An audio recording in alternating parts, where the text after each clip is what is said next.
ওকে, আমি বলছি এখন পদ্মা সেতু, rail line, metro rail, elevated expressway, third terminal, Hatirjheel প্রকল্প, পূর্বাচল 300 ফিট, উড়াল সেতু নির্মাণ, বঙ্গবন্ধু যমুনা সেতু, যমুনা রেল সেতু, সমুদ্র সীমা বিজয়, বঙ্গবন্ধু স্যাটেলাইট, রূপপুর পারমাণবিক বিদ্যুৎ কেন্দ্র, Karnaphuli tunnel, Cox's Bazar rail line, Cox's Bazar আন্তর্জাতিক বিমানবন্দর, ঢাকা ও চট্টগ্রাম এক্সপ্রেসওয়ে, দায়রা বিদ্যুৎ কেন্দ্র, রামপাল বিদ্যুৎ কেন্দ্র, মাথারবাড়ি তাপ বিদ্যুৎ কেন্দ্র, 119টি বিদ্যুৎ কেন্দ্র স্থাপন, পায়রা সমুদ্র বন্দর, 100টি ইকোনমিক জোন, 560টি মডেল মসজিদ, 1681টি মাদ্রাসা ভবন নির্মাণ, কওমি মাদ্রাসার স্বীকৃতি, উন্নয়নশীল দেশের উন্নতিকরণ, রোহিঙ্গাদের আশ্রয়দান, সমস্ত দেশকে রেলওয়ের আওতায় আনার উদ্যোগ, ফ্লাইওভার নির্মাণ, মহাসড়কগুলোকে 4, 6 ও 8 লাইনে উন্নীত করা, এশিয়া হাইওয়ে রোড প্রকল্প, ঘরে ঘরে বিদ্যুৎ, ফ্লাইওভার, নদী ভাঙ্গন রোধ, শ্রমিকের মজুর বৃদ্ধি, বয়স্ক ভাতা, মাতৃত্বকালীন ভাতা, বিধবা ভাতা, মুক্তিযোদ্ধা ভাতা, শিক্ষা ভাতা, প্রতিদ্বন্দ্বী ভাতা, স্বামী পরিত্যক্তদের ভাতা, জেলেদের খাদ্য সহায়তা, ইমামদের ভাতা, বাসস্থান, বৈশাখী ভাতা, ডিজি কার্ড, আরো অজস্র।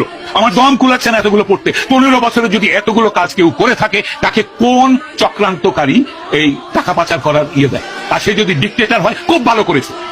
বাংলাদেশের গত 10 মাসে প্রমাণিত যে বাংলাদেশের ডিক্টেটরশিপ না থাকলে যে কোনো মানুষ যে কোনো মানুষকে মব লিঞ্চিং করবে, ধর্মের নামে করবে, হিন্দু বলে করবে, কপালে টিপ পরেছে বলে করবে, মাথায় হেজাব দেয়নি বলে করবে, মাথায় টুপি পরেনি বলে করবে, মাথায় জটা থাকলে করবে, মাজারে বসে ফকির হলে তাকে মারবে। মেরেছে, হাজার হাজার মানুষ মেরেছে এরা।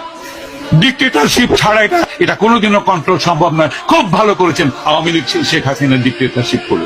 তার উচিত ছিল আরো ডিক্টেটরশিপ করে এগুলোকে দমন করা। এইটাই আমি মনে করি।